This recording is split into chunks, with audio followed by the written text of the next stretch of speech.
It's episode 66 of the Keto for Women show.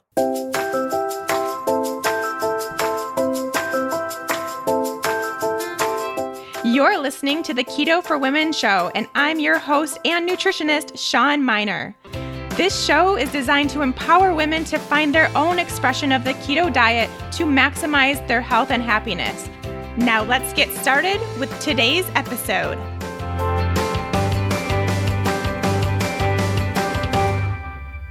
Hey friends, welcome back. Thanks as always for joining me on this episode of Keto for Women. We got a jam-packed episode. I have lots of talking to do. First thing, I want to share my results and thoughts about my 7 days as a true carnivore. Yep, I only ate meat and eggs for 7 days, every single meal. And I have some mixed emotions kind of that I want to share with you about it and really dive into how I felt and what I think, I guess, now that I've had the experience myself. So we'll get into that. I also have a few hot seat questions that I need to answer before we start the new round and want to make sure to get to those. I think there's about 10-ish questions, things that I think will be really good to answer here on the podcast. So we'll get to those near the end. And it's going to be just a good, fun show. Me just talking, which I hope you all don't mind since it happens every week. But anyway, before we get started, a few quick announcements. The first thing that I want to make sure you all are aware, this is the last time I'm going to be sharing this information with you. You have until the end of September to get your 10% off at primallypure.com. So Primally Pure is the company that I have used for years when I first made my switch to using safer, healthier, more natural, non-toxic, all that stuff that we need to be looking into as women. When I started doing that for my skincare, Primally Pure is who I turned to, and they have the best skincare, deodorant. I've now started using the cleansing oil, which is great and smells amazing. They have just awesome products. I really want you all, if you haven't already started your non-toxic journey or you are wanting to further it and learn about some new products, this is the time because you're getting 10% off at Primally Pure through the end of September 2018 when you use the coupon code KETO, the number 4 women over at primallypure.com. I have to tell you, like I said, I just got the cleansing oil and started using that as my nightly face wash. It's amazing. It smells so good. It works really well. It takes off my makeup, but it also leaves my face so soft. So like the next morning, I've just noticed my face is so much softer than it used to be when I was just using even coconut oil, way softer just because of their ingredients that are specifically for the female face. All natural, obviously. And then the other thing that I just started using, I've always been a fan of the deodorant. I've used it for, I think, probably 4 years now. They're the only natural deodorant that I can actually use and that works. And I just started using the Blue Tansy, which is a new one they have on their list. And it is awesome. It smells so good. Nice and girly, but also really, really works. It's great for if you have more sensitive skin because Blue Tansy is known to be kind of calming and will calm the inflammation and the irritation from your underarms. So that's why I started using it because I do have sensitive skin and it works so well. It smells really good the entire day. You guys got to check it out. So head to primallypure.com, use coupon code KETO, the number 4 women, and get started on that safe skincare journey. Other than that, not a whole lot going on around here. When you're listening to this, it is actually the first day. Well, if you're listening to this close to when it airs, then we are probably in the midst of having our first annual Fat Burning Female Retreat. So I have 16 ladies coming to Boulder to hang out with me for the weekend. We have a lot planned, some like amazing meals. Every single meal is just going to be awesome. We are hiking. We're doing a private yoga class. We're doing a private cooking class. We're walking around Boulder. I'm going to show them some of my favorite places and having some really good, meaningful discussions too, and an emotional release type situation, hopefully as well for these ladies. So I'm happy to talk with them about keto, but then also dive into some of the deeper stuff that we may not be addressing in our keto worlds. So that's what the retreat is for and kind of something I saved that for. So really looking forward to that. I'll let you know how it goes or how it went next week. And if that's something that you want to get involved with next time I run one, which hopefully it goes well and I decide to do it again. And if so, all you need to do is be a fat burning female, and then you get that invitation to come to Boulder or wherever I may hold it next, which would be fun to kind of find a new place, even though Boulder's amazing, but it'd be fun for me to go somewhere else. That's happening this weekend or may have already happened if you're listening to this a little bit later. And other than that, the Fat Burning Female September class is well underway. They're doing great. Fat Burning Female self-study is always open and still an option if that's something that you want to get into before the holidays, want to really make sure you're doing keto correctly and have those sugar cravings under control and feeling better about your food and your intuitive choices, then that's something that you can check out with the self-study through the end of the year. And just, lots of changes happening around here, lots of stuff that I'm working on. I can't wait to share it with you all a little bit later, but not right now. Instead, let's get into my journey through 7 days of being a carnivore. So we talked about this last episode with Vanessa Spina, episode 65. If you haven't listened to that one yet, go back and listen to that after this. Just if you want to learn more about the carnivore kind of experiments that people are doing and what we're learning about these experiments with ourselves, at least, and if it's something that you feel would be a good fit for you to try. The conversation that I had with her is what really led me to try it myself. I had been kind of looking at it and thinking about it, but I love vegetables, as you probably all know, and I really love the ability of vegetables, obviously, to provide great micronutrients that we need as humans, but especially as women trying to become as healthy as possible. And I still believe that that is true, that vegetables provide a really great source of the micronutrients that many of us are deficient in. But meat does that as well. Good, high quality, the best quality meat will do that as well. So that's 100% grass-fed, grass-finished beef, which is very hard to find. Also, wild-caught fish that you can truly make sure is wild-caught. Pasture-raised pork, pasture-raised chicken, pasture-raised eggs, these kinds of things. Really making sure the quality is important here because those micronutrients are also found very richly in these foods and they're very easy for us to digest. So we can actually sometimes more so be able to absorb the nutrients that are in meat a little bit easier than we can with vegetables because they're a little harder on our gut to digest for some of us. Well, for a lot of us, they're harder to digest. We may have some undigested nutrients actually pass through our entire system and out as waste instead of getting absorbed. So that's kind of, I think, the reason why it is intriguing is because I know, and I think that a lot of people who maybe are in this holistic health, functional medicine world understand that meat is a very nutrient dense food as long as it's properly raised. That kind of unfortunately goes out the window when it's conventionally raised in CAFOs or in feedlots or whatever the case may be, which is, obviously the majority of our meat that's being provided to us nowadays. But when you really take the opportunity to get this good high quality meat, then it is such a nutrient dense source of the micronutrients. And that's what then leads people to understand and not be scared of taking the vegetables out of their diet for a small period of time.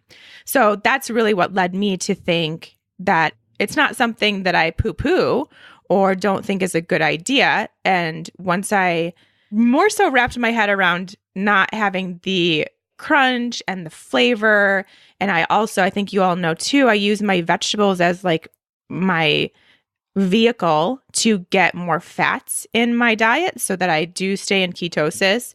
And not having that, all of it was kind of scaring me, not the nutrient part of it.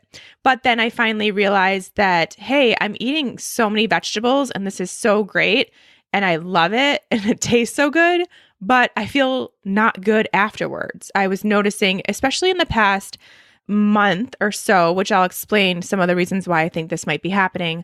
I had been really noticing I was getting very bloated after my meals, just really any meal.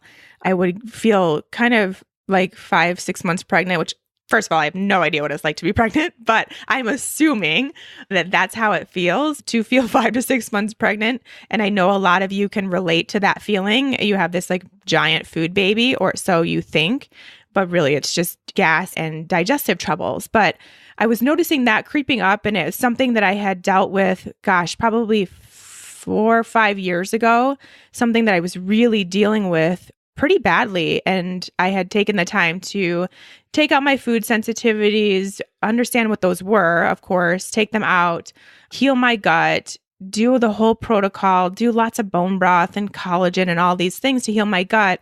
And then I was able to add these foods back in and plus some and not have any bloating or any digestive trouble. And then it started coming back again. So instead of doing another food sensitivity test, which I think is always the best way, just so you all know, and I think you all do, I think that's always the best place to go if you do think that you have some issues digestively or any skin, mood, mental function, energy, migraines, anything like that that you think could be related to food, definitely do a food sensitivity test.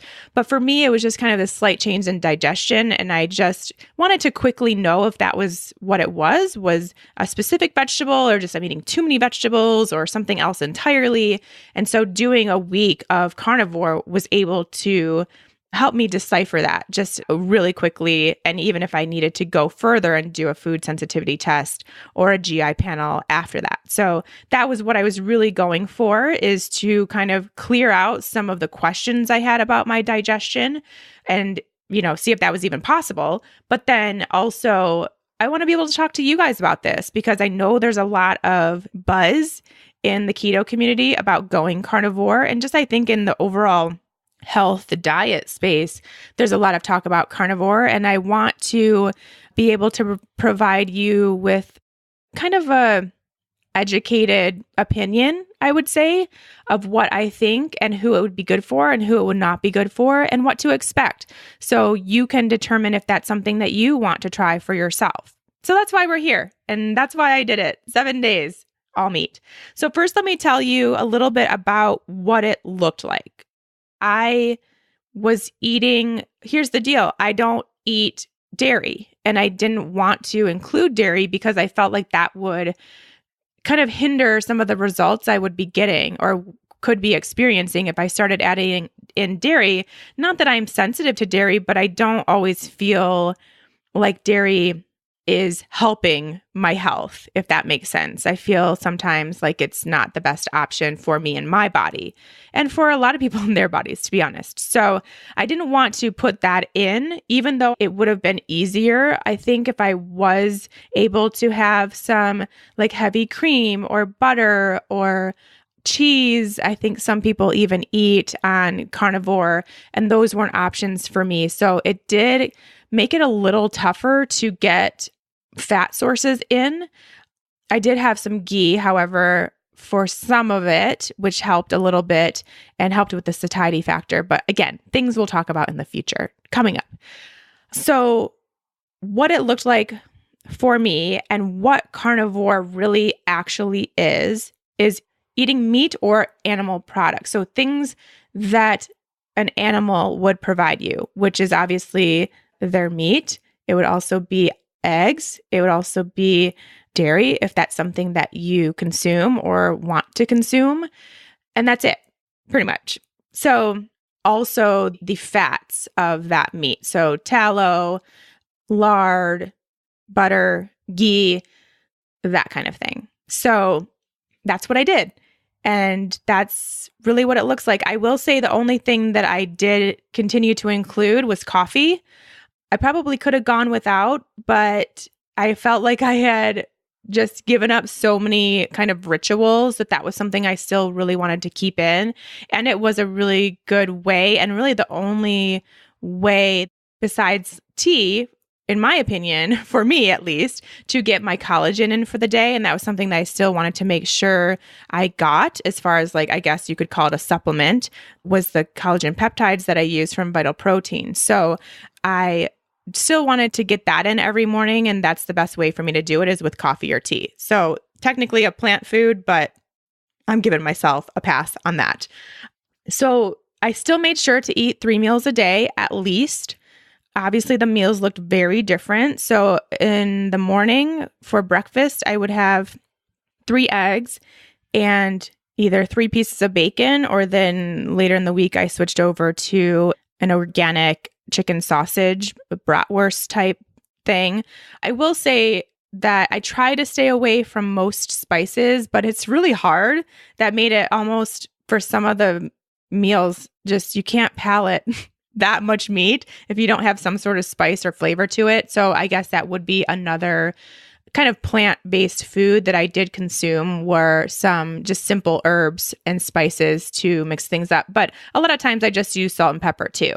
And that really helped. But like, for instance, there were some organic spices in that chicken sausage that I ate, but I needed it. So I also consumed that in the 7 days. So that was breakfast. And then, like I said, I had the black coffee and just put collagen in it. And then lunch, mixed it up. I definitely ate a lot of ground beef. And I made sure to keep the fat in the ground beef once I had cooked it, so that I would still get that fat. And sometimes I even added more fat. I remember one day I did add some ghee into my ground beef, and that was actually really delicious. I highly recommend that. And melted that in there. I had some pork a few times. I made some shredded pork.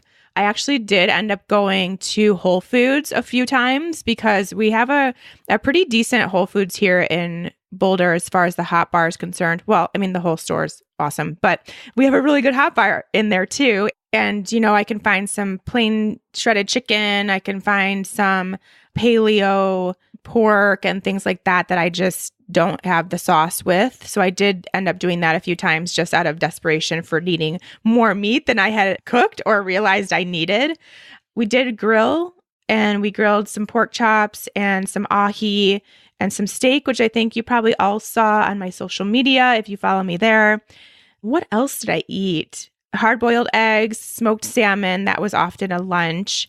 Pork rinds. I did find the Epic brand pork rinds. The sea salt variety is just very clean ingredients, just basically pork skin, pork fat, and salt. So I did eat those when I needed some crunch. I had a lot of Oh So Good bone broth, which is a proud sponsor of this episode.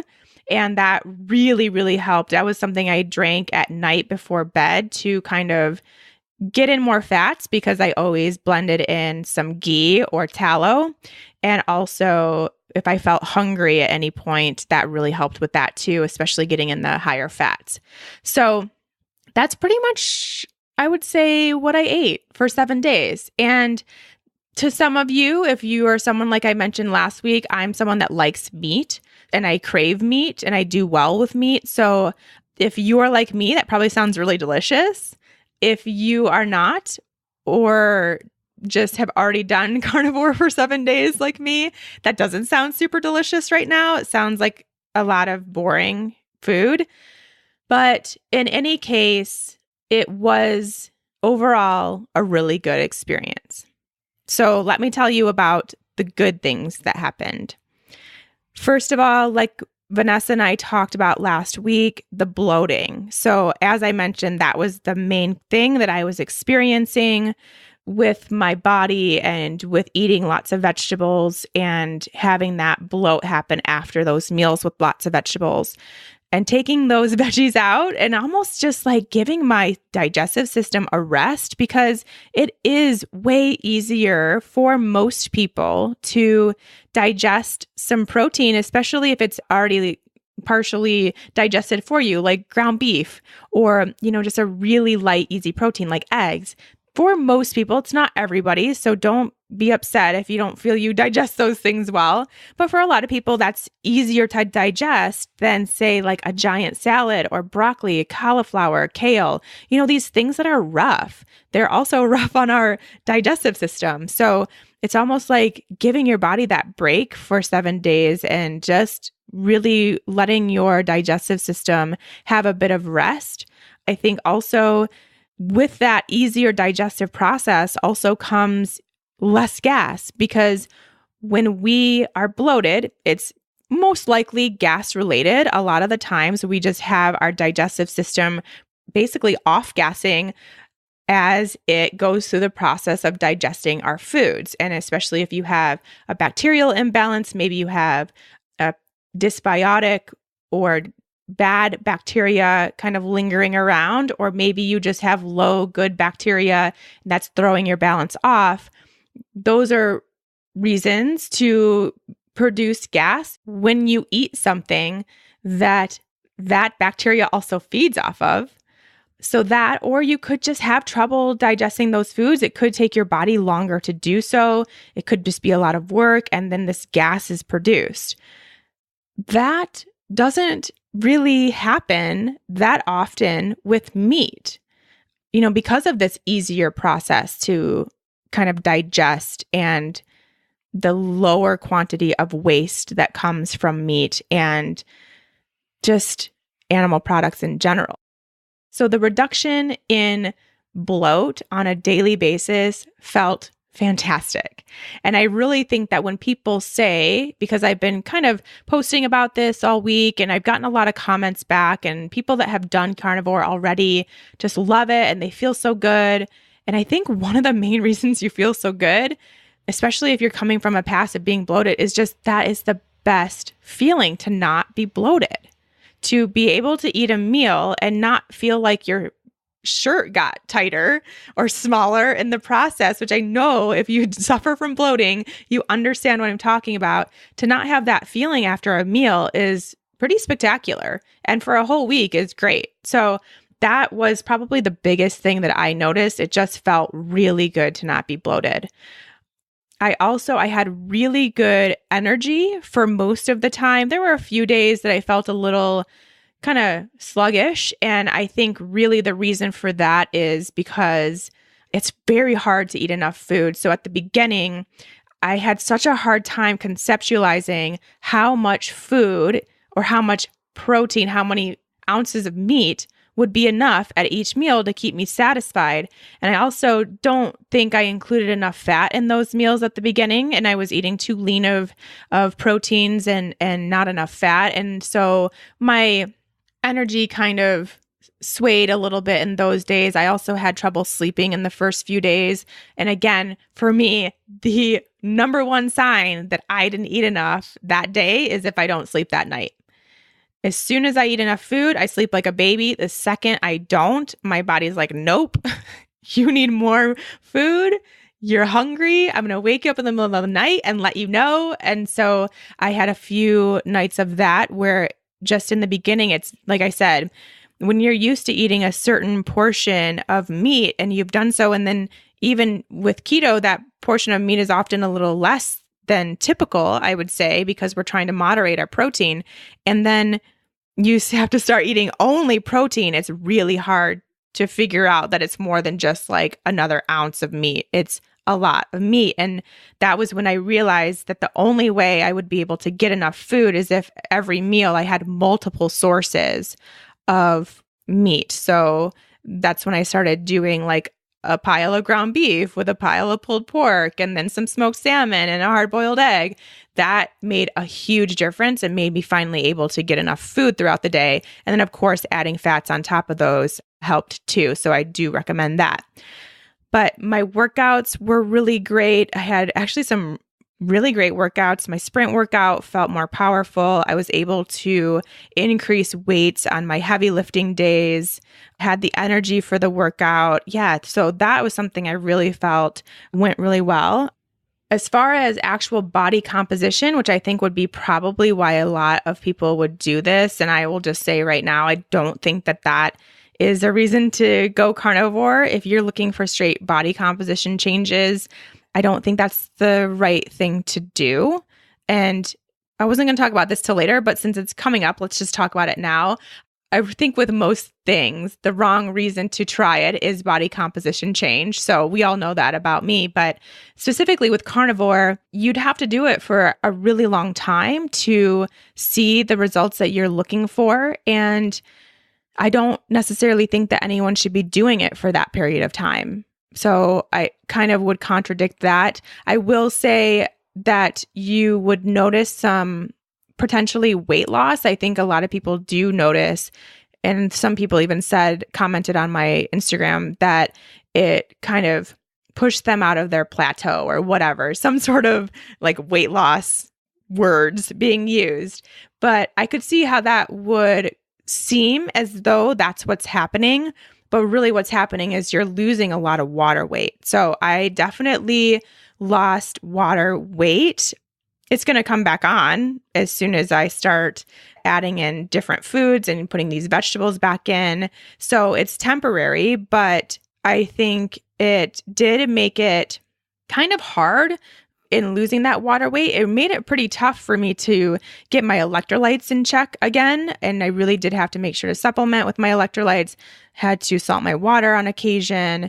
And that was all something that I had really gotten all balanced out after 2 years of being keto and figuring that out. And then I had to kind of try it again and figure that out again. But I just did want to mention that it seems like you're losing weight, but it's water weight in that time. I could see for sure with the increase in protein, which is something we need to talk about too, that increase in protein would help you to build lean muscle mass and restore lean muscle mass and potentially lose body fat because of that kind of metabolic change that would happen based on the increase in protein. So I could see that, and that may be a long-term thing that happens even once you continue to add in vegetables and get back to more of a keto life instead of a carnivore life. That could be something that would be maintained. So we'll talk about that coming up too. Another great thing, and really, besides the bloat, I think this is the best thing that came out of it for me.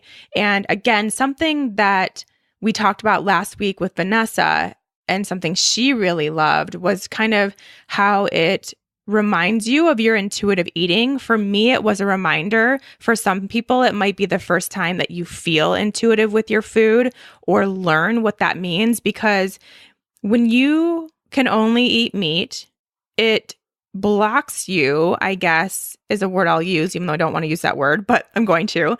It blocks you from being able to continue to eat beyond being satisfied or grab a snack from the pantry when you're not really actually hungry, or just browse through the fridge just to see what's in there and then end up eating something just because you're bored. It really keeps you from doing that because it's just meat. And like, you're kind of sick of eating it by the end of your meal. And you definitely need at least a few hours before you're ready to eat some meat again. So I really have now noticed, because intuitive eating is something I've practiced for several years now. It's something that keto totally gave me. But I think no matter what, it's always a practice. It's always something that you have to kind of monitor and occasionally get a grip on again, I think, because I didn't even really notice this until carnivore. I was, kind of mindless eating sometimes. I was grabbing the jar of nut butter or getting a piece of chocolate or, just continuing to eat beyond being satisfied with my meals because there was just food there. Just as I was packing up my leftovers, I'd continue eating the vegetables or something like that, even though I wasn't hungry. And I think that stuff kind of always, is there and can happen really easily because it's just mindless stuff and we're not even thinking, we're just kind of doing it. It becomes habit. So it's like, oh, it's 3:00. It's time for my piece of chocolate, but you're not actually hungry for it. And you don't actually want it if you really think about it. So I do really think that put a ton of stuff into perspective for me as far as kind of re-engaging with my intuitive eating practice, which I love using that and that word. It is something that will always just kind of need to be maintained and thought about it. It's not always going to come just right away, and nor should it, because it's a learning experience all the time. So that really, really helped me in just realizing how much I eat mindlessly and how many times I would have potentially kept eating beyond satiety if I had more than meat on my plate. So that was a really, really great thing to come out of it, and something that I will definitely have changed over 7 days is now really getting back to my intuitive eating roots and understanding what I actually want, when I actually want it, what it feels like to be satisfied and not overly full or not overly hungry, and just getting back to thinking about all of that and what foods actually sound good. So that is really, really exciting for me, and really, truly would be one of the biggest reasons why I would tell you to potentially consider doing a week of carnivore, is if you feel like your intuitive eating has either maybe not come yet or kind of gotten lost lately, then that would be a good reason. So first of all, back on this topic of digestion, I want to talk about bowel movements, because the biggest question I got was, are you constipated? Are you pooping? What's it like not having any fiber? And for me, it actually did the opposite. And for the person that I was doing this with, it actually did the opposite. So I don't see constipation being an issue with carnivore. It could potentially maybe be for the first day or two, maybe even 3 days while your body's adjusting, but it's so ingrained in us without much research at all. And actually there's research towards the opposite, that we have to have tons of fiber if we're constipated. Like, just pound the fiber and it will push your waist to the point where you can go to the bathroom. However, like I've said before, but needs to be repeated, there's a really tight sweet spot for every single person about the amount of fiber that is right for them. Yes, a certain amount of fiber will bulk up your stools, will help it kind of make its way to where it needs to be. But beyond that, then you're just like clogging the pipes. I'm just going to give the toilet example because we're talking about this. But, there's a certain amount of toilet paper that's just right? Not enough, not good. Too much, you're clogging things up. And pretty soon you're going to have to call a plumber. Same thing goes for your digestive system. And so for me, I think not having any fiber or little fiber that week wasn't really an issue. And actually, I could use maybe a little bit to bulk up my stool to maybe slow it down a little bit. But I don't need to pound fiber to go. And I would actually challenge anyone who is dealing with constipation to reduce your fiber and see what happens, or go carnivore and see what happens. I would be very interested to see that. Again, this is complete speculation. I have no idea. It could just be kind of a 2-person random thing that happened, but I would just be interested to see how that goes. And like I said, I was kind of doing some research on carnivore and everything over the weekend. And I did find a study that said that a 0 or low fiber diet cured constipation, or I can't remember what the terms were, but reversed constipation, I guess we will say. And I will even link to that study in the show notes if you all are interested, because it was really cool to find that out. But of course, just side note, there are no studies, at least that I could find, related to a carnivore diet that were of any kind of interest to me. So if you guys know of any, cool, but I didn't find any. So I think really the evidence about carnivore is anecdotal at this point. It's all people, lots and lots of people feeling really good doing carnivore. Before we move on with this episode, let me just take a minute to remind you all about the healing power of bone broth, and more specifically, Oh So Good Bone Broth, who is a proud Keto for Women sponsor. Bone broth is the best, most nutrient-dense way that you can go to heal your body and heal your gut and improve your skin and nails and hair. The amino acid profile in bone broth is absolutely incredible, something we all need and a lot of us miss on a regular basis. Not to mention those micronutrients, the vitamins and minerals also provided naturally in bone broth that work to heal your gut and also to heal your immune system and to keep you healthy and well. That's why we are recommended to drink broth when we're sick or when we feel ourselves getting sick.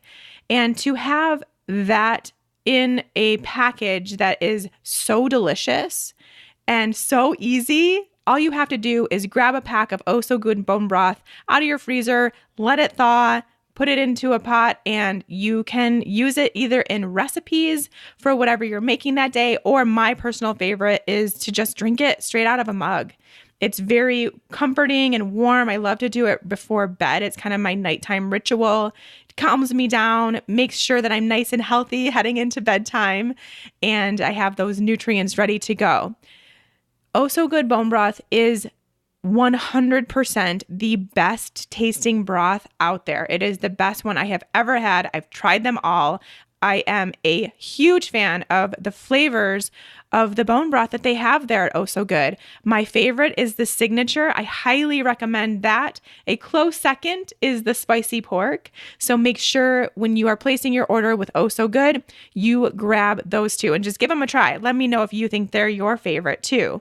And just make sure you always have some around. I know you can make your own, but there's just times when all of a sudden you or your family member feels like they're coming down with something and you need some broth immediately, but you don't have any bones. You don't have the time to make some broth. And it's just really nice to have that in the freezer ready to go for whenever you or your family needs it, which really, honestly, it's an everyday thing.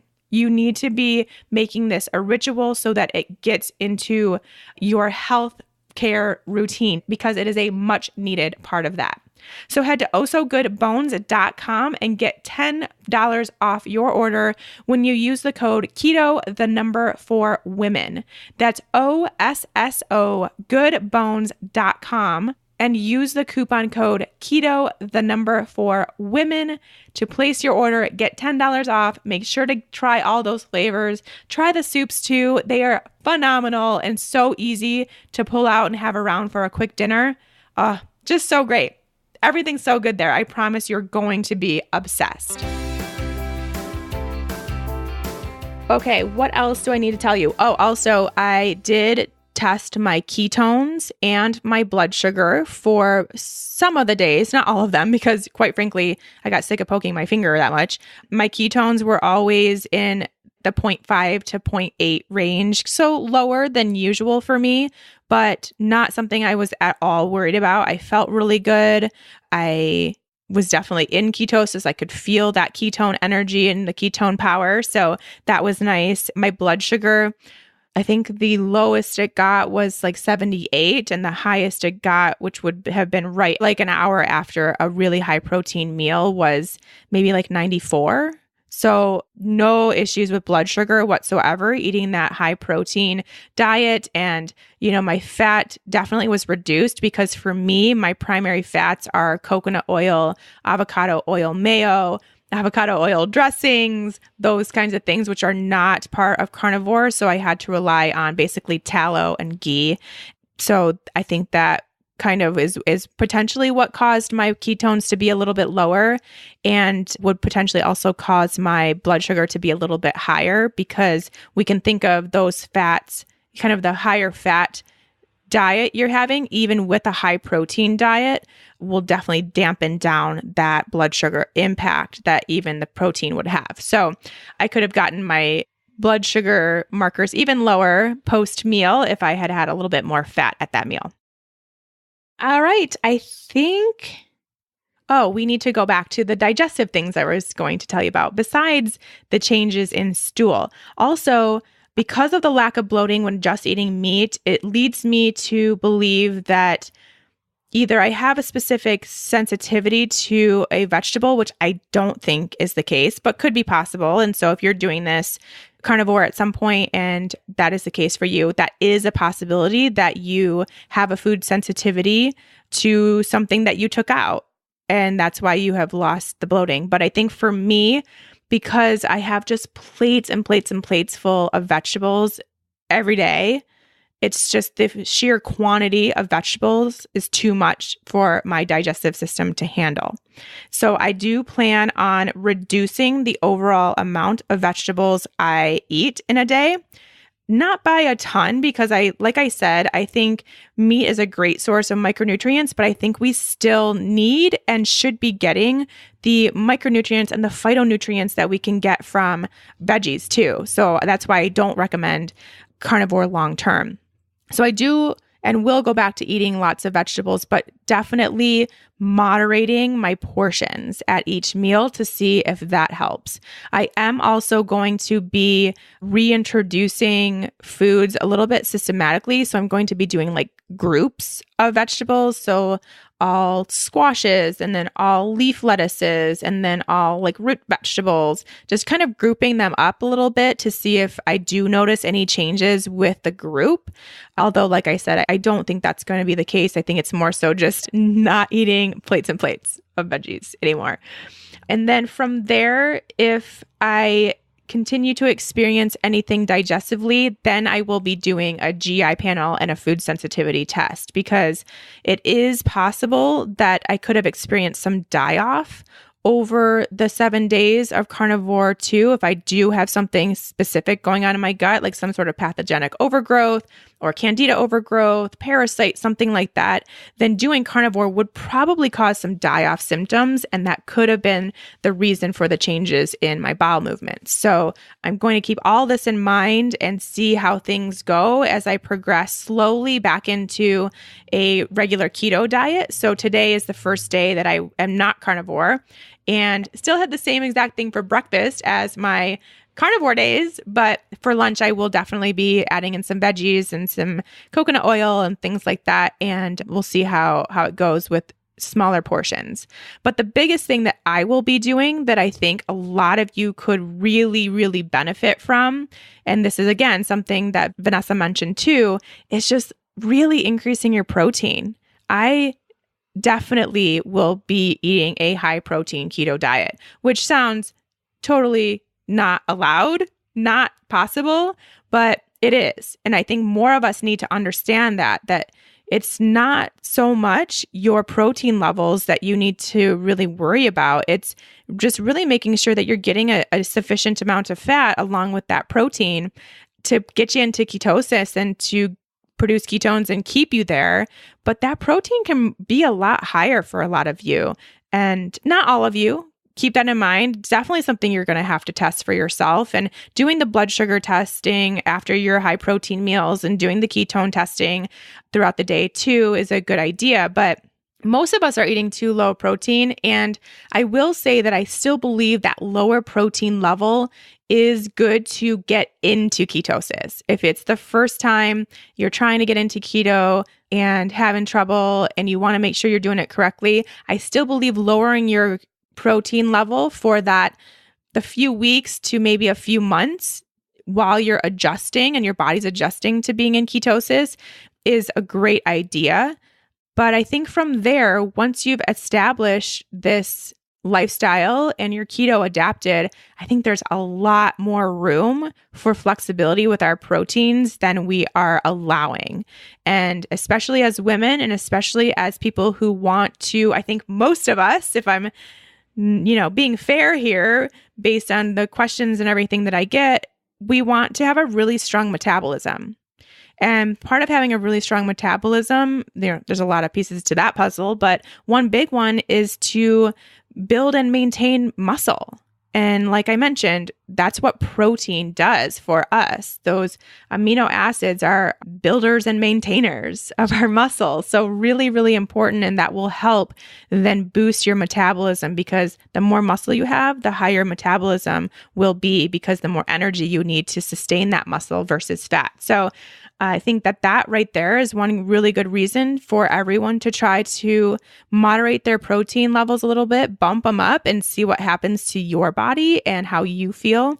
But for me to eat straight protein pretty much for 7 days and feel amazing, have amazing workouts, stay in ketosis, have zero bloat, I mean, geez, there's a lot of good stuff there as to why carnivore would be great. Now, like I mentioned, for me, it would not be something that I would do beyond, I would say maybe I would do 2 weeks at the most at some point. And I don't plan on doing this again for maybe, I could see it being kind of almost like either an intuitive eating reset or maybe just a digestive reset. I could see both of those being the case. Maybe like once a quarter, change a season, something like that. It almost could be like kind of this like cleanse detox thing you try to do too. So that would potentially be something I would try. I don't know. We'll see how it goes and see how I feel as I reintroduce some things. But that's what I would really recommend. I think if you do want to try as a keto for women lady, is if this really resonates with you and it really sounds like something that you want to do, I would do it for a week, see how it goes, see what you learn about yourself, make sure you're eating enough food and enough fat. That's probably the hardest thing. And again, it's the same situation with keto, where if you don't, you are putting some stress on your body. So we want to keep this as stress-free as possible. So enough food will be the kind of barrier to making it a stressful environment for your body. So keep that all in mind and, take some notes. Journal. Like I journaled. I have my day 1 through 7 journal right here so that I could kind of share it with you, but really make it a good learning experience for yourself and not just something that you're doing to see if you can lose some water weight to fit into some dress for something. Just really use it as a way to learn what's best for you and your body, how much protein is best for you and your body. If you do have a food sensitivity or a GI issue that you need to look into further, because keep in mind that, yeah, the bloating's gone, but the reason why you're bloating is most likely not gone when you do carnivore. So it is a Band-Aid still. But it could give you the information that you need to then go to your functional medicine or holistic health practitioner and get the testing that you need done, or get some answers if you find that carnivore does cause, major reduction in bloating. But then as soon as you add anything back, it's back, then you have something else going on. Or maybe you do have some die-off that happened during your carnivore days. So yeah, maybe give it a shot if it sounds like something that is appealing to you. If it doesn't, don't do it. There's absolutely no reason to go carnivore. I don't think that it is necessary for anyone to do. It's more so just if you're curious, then I would say it's not going to harm you. It's probably going to do some good stuff for you if you're curious. If you love vegetables as much as I do, then don't do it. Maybe just reduce your veggies and see if you get less bloated. And that's really hard for me to say, because you all know how much I love vegetables and I believe in the power of veggies for women's health. But a lot of us, maybe we're eating too much. Maybe our giant like salad bowls full of salad are too much, and we need to reduce that just a little bit. All right. That will cover that.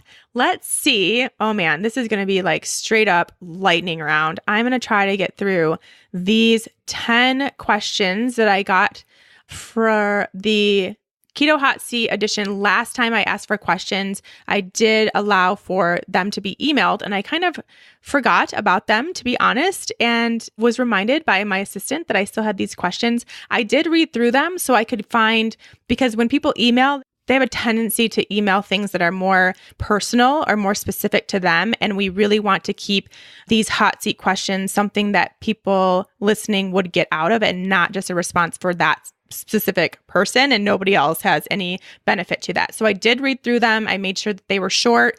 I made sure that they were pretty general and something that you all would take something from it.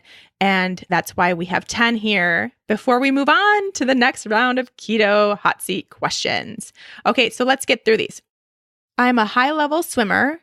My specialty is sprints, butterfly. The thing I've noticed is that keto is making me slow both in training and most importantly during races. I cannot seem to generate the fast speeds I normally was able to do. I have 4 to 6 major galas a year, with 2 of them being the most important ones. It's a typo.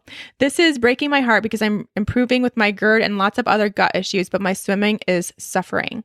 So she is asking, how can she start feeling better endurance-wise with her workouts, her endurance swimming? And I think a lot of you are endurance trainers, and I think we could get some good benefit from answering this question.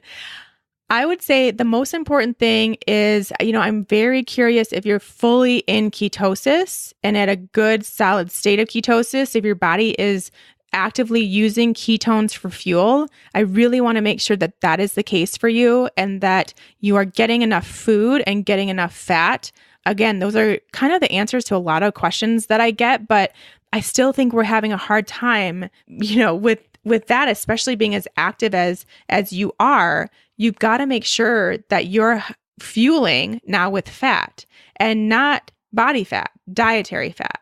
Yes, the body fat will also be your fuel source, but you've got to make sure that your fat is high enough every day, no matter if it's a training day or an off day or whatever day, but really bumping that up and getting into a nice deep state of ketosis, because then these races, you will be fueled with ketones and a nice good level of ketones. Now, since you are also a sprinter, it may be a case where maybe a little bit of carbohydrate before a race would be a good idea, where you're going to be doing sprints, or even a practice where you're going to be doing sprints. Just a little bit, maybe like a half a sweet potato or something like that might be helpful for those to kind of get that initial glucose pumping for that high intensity training. And then, using ketones for the more moderate, longer paced endurance type event. All right, next, I feel full a lot quicker and I feel like my calories are too low. I used to be a grazer of all things carbs, and I've come away from snacking as I know I don't need it and it doesn't satisfy my body requirements. I feel a lot better having more substantial meals where I am packing in all the good fats and protein, but I feel like I'm not hungry for the next 6 to 7 hours from that meal. Is this something that will naturally increase as my body gets used to it? Should I even be looking at calories or just going by how my body feels? So you want to go by how your body feels, which is hard. This is, again, something we've talked about, but it is really hard and it does bear repeating, because part of intuitive eating is that you're listening to your body, but you're also knowing your body's needs, and your body needs enough food. So knowing that, and knowing that's a big piece of being intuitive and wanting to get healthy, is fueling yourself appropriately. There is a line that because you're not hungry, you're not eating enough, but you still want to make sure that you're doing what's right for you and your health. So I'm not worried about calories. I don't think you should be worried about calories, but I think that you should include that as part of your intuitive eating, where you can easily bump up the amount of food by bumping up the fat that you're eating if it's that way, because even just adding another scoop or something of some fat at your meal will increase the amount of overall energy you're getting in that day and not provide that much more as far as satiety goes. So that would be something to consider. It's just putting those questions out there and making sure that part of your intuitive eating plan is to fully nourish your body, and you'll find that. And yes, it actually also will be something that changes, I think, as your body gets used to it. I see this happen quite a bit in Fat Burning Female Project, where they start off really full and then their body starts responding to the amount of food they should be eating. Their metabolism starts increasing and they can start eating more food easier. So it is also a metabolic function as well.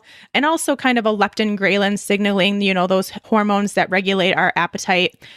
That signaling will come back online as well as you continue to eat this way, and it will make it easier and you'll get hungrier potentially or just, need more to be fully satisfied to make sure that you're getting enough food. But sounds like you're on the right track.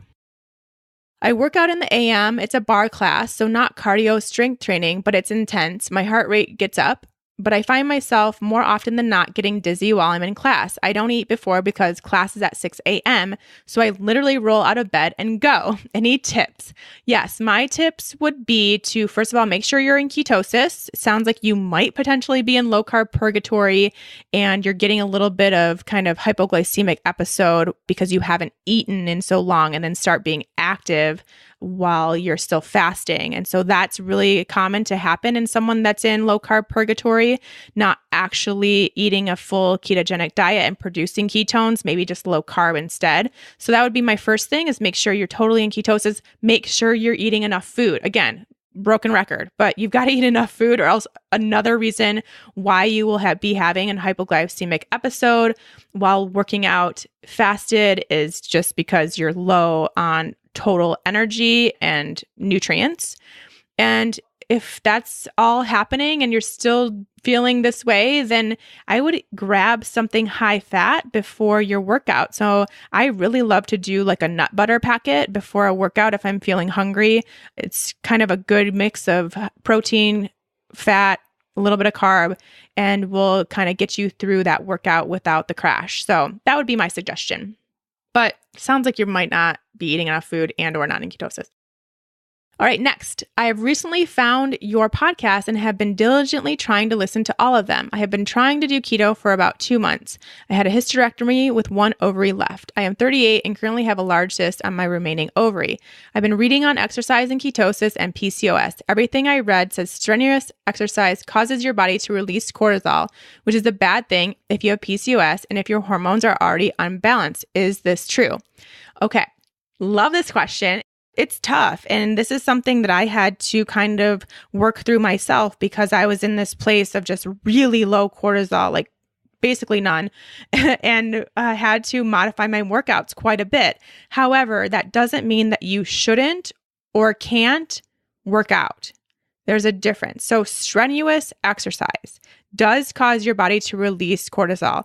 It's kind of a hormetic stressor. So it's one of those stresses that it's actually really good for our body. It's a short-lived amount of cortisol that's released, and then it kind of does this great thing for our bodies and our energy levels and our muscle building and our metabolism, and then it settles back down, or it should. So it is a good stressor, but if it's a case where you're already, every single thing in your life is stressing you out, then that's not necessarily a good thing and should be moderated. But that doesn't mean it's gone. So strenuous exercise, I would say, would be anything, get your own scale of 1 to 10. We all have different scales. 1 being like you're watching TV and 10 being like you're finishing a marathon and sprinting after just running for 2 hours, trying to be the winner of a marathon. So like that's really intense, and you're taking every ounce of energy you have, right? So that's our 1 to 10 scale. Then everything in between is going to be different for everybody, but you want to get to like, I would say a 6, 5 to 6 on your scale of intensity if you have severe adrenal issues. Or even I would say moderately severe adrenal issues, 5 to 6. So that could be, like a yoga flow class. It could be kind of a brisk walk.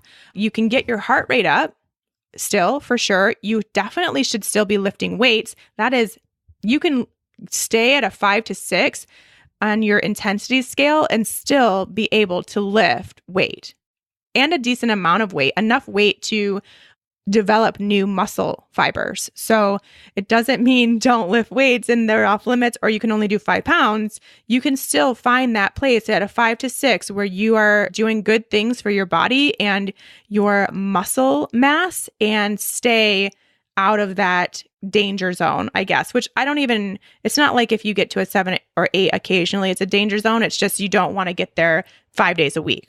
And so then as you start healing your body and your adrenals and your cortisol levels start to regulate, then that intensity number can slowly adjust. So then now you spend maybe a month or 2 at a 6 or 7 on your workouts, and then you go up to a 7 or 8 on some of your workouts. And then maybe you put in some 8 to 9 on the intensity scale for some of your workouts as you progress and get better. So I do have the Oh, this reminds me, I have something else to tell you, but I do have the health and strength workout program on my website. And if you actually buy the keto diet bundle, you will get it for free. This is something I forgot to tell you about at the beginning. But right now, if you're listening to this within the first week that this episode airs, there is the keto diet bundle where I believe it's like under $20 and you get, I think, like 45 different ebooks and programs. And there's like hundreds of recipes, like probably enough recipes to last you the rest of your keto life. But you also will get my health and strength workout program as part of that bundle. And I created that workout program. It's a home workout program for 4 weeks for those that are severely adrenal fatigued or autoimmune disease or PCOS. Like you have just anything you have going on that's causing a burden on your health, it would be a workout program for you to still build strength. So that's on my website. If you're listening to this after the keto diet bundle is up, which I believe ends September 21st, I want to say. Let me get that date. And September 20th. So it's on sale September 13th through September 20th. So if you are listening to this in that time frame, go to the show notes, get the link to the keto diet bundle. Like I said, it's like under $20. You get all this stuff and you will get that as part of the bundle. Okay, I know we're going over just a little bit. Let me do a few more questions here. I sometimes find myself hungry without access to a planned keto snack or in a rush in the morning and need something to quick grab. What are your favorite pre-made keto snacks? If you're out and about, traveling and need some food and only have access to CVS or 7-Eleven, what would you buy? So I talk about my keto snacks all the time. I'll quickly just say, I would say nut butter, coconut butter packets. You can make some fat bombs, some little fat balls beforehand and take those. Jerky, 85% or higher dark chocolate. There's lots of good stuff. I post about it all the time on my Instagram, so you can go ahead and look at that. But this is an interesting question. Like if you're out and about and you only had, say, 7-Eleven, what would you get? And that was a hard one for me to think about because first of all, I will tell you that really always go prepared. Even if you don't think you're going to be hungry, even if you're like, oh, I'm only going to be out an hour, I always have a snack in my purse. It's usually a packet of nut butter, always, or something like that. Just keep that in mind, first of all. But if you only have that, then I would probably get a packet of nuts, like almonds or macadamia nuts if they have them, pistachio, something like that from a 7-Eleven type place. I would potentially maybe get some decaf coffee and hopefully I have some ghee or coconut oil packets with me and I could do that. But yeah, just be prepared. And then if not, go for the nuts because really I can't think of anything else in those stores that I would even feel comfortable consuming. I've been following a keto protocol for 3 months and listening to your pods for 2. I'm having a hard time getting into ketosis. I have a keto blood meter. I'm testing 2 hours after my midday meal. My results are 0.2 to 0.4. I've not tested higher than 0.4. My cortisol levels are upside down, low in the morning and high at night, according to several spit tests. I've been in treatment for several years for adrenal fatigue, but my cortisol levels still won't behave. Did I understand you correctly that if your cortisol is not correct, then you can't get into ketosis? Is the keto protocol not a good fit for me since I cannot get my cortisol to correct levels? What should I do? So I won't say that you can't get into ketosis with disrupted cortisol, but it's going to make it tougher. It's not impossible. I've seen many people do it. It often will require a long period of time. So 3 months, that's a decent period of time, but I would really, you say you're following a keto protocol, but without me seeing what you're actually eating, are you truly getting enough fat? Getting more fat will start producing those higher ketones. And then from there, you can moderate as you see fit. But I would even just increase your fat a little bit more for like a month, get those higher ketones, which will start registering. And then you can go back to where you are and you'd probably stay up there. But it also depends on how you feel. If you feel like your body enjoys being in ketosis, if you're feeling the benefits of being in ketosis, like clearer moods and energy and brain function and feeling stable and good throughout the day, which is hard to feel when you have this cortisol level that you do. If you're starting to feel like some of that's regulating, then you might be fine. Just boost the fats a little bit more. You're probably already partially there and continue doing it. If you don't feel good at all and even bumping your fats up doesn't help, to get into ketosis, then you could potentially take a break for maybe a month or so, add in a little bit more carbohydrate, see how you do, and then try again later. Once maybe you've had a little bit more time for your adrenals to kind of reset and that cortisol to get into a little bit of a more normal pattern. But I definitely think that once you get into ketosis, you're going to see some great improvements with that cortisol level, but you're probably going to need to alter your macros a little bit more. Continue all the other things you're doing for your adrenals. Make sure you're getting lots of rest, lots of relaxation, and it'll happen. I've been keto for 7 months. I've never had stomach issues before. However, I've noticed recently certain foods I've been eating since I started keto are now aggravating my stomach and causing it to start to cramp. Is it possible to develop food sensitivities as you get more and more keto adapted? Yes, absolutely. Especially if you start eating the same foods over and over and over again, which is highly possible with keto because, you have certain things that you're no longer eating. And so you start incorporating more of the same foods to boost up the amount of food, and that could happen. So if that's the case and you do notice that, I would definitely get a food sensitivity test done and a GI panel. Last one. Could you discuss how some people may not have perfect blood glucose numbers even though strict keto? For example, I'm doing 80, 15, 5. I think that might be macros. Yes, it is macros. My blood glucose is usually 82 to 94 and ketones 0.5 to 2. I can't lower my blood glucose. I wanted to talk about this one because, again, something that is just kind of really taken hold in the keto community for no reason is that we need to have like these super low blood sugar numbers. And it is not true. And in fact, will cause and can cause more harm than good if you're constantly in this place of like super low blood sugar. So 82 to 94, like I said, that's what I had the entire time. It's really what mine always are, to be honest. And they didn't change through carnivore. Those are great blood sugar numbers. 82 to 94 is perfect. 0.5 to 2 ketones is perfect. You're doing everything great. And so please, please, please don't anyone start shooting for super low blood sugar. Please don't, because then we get into hypoglycemic issues and then you start having a stressful environment in your body because your body needs cortisol to get those blood sugar numbers back up to where it's safe, which 82 to 94 is safety zone. You're in the safety zone, stay there. Okay, I'll end with that. I'll end on that note. All right, so now we're going to take new keto hot seat questions. I will be posting the call for those very, very soon on my Instagram and Facebook. Please make sure that they are short, that they are general, and that you haven't heard the answer to them before, if at all possible. That would be ideal.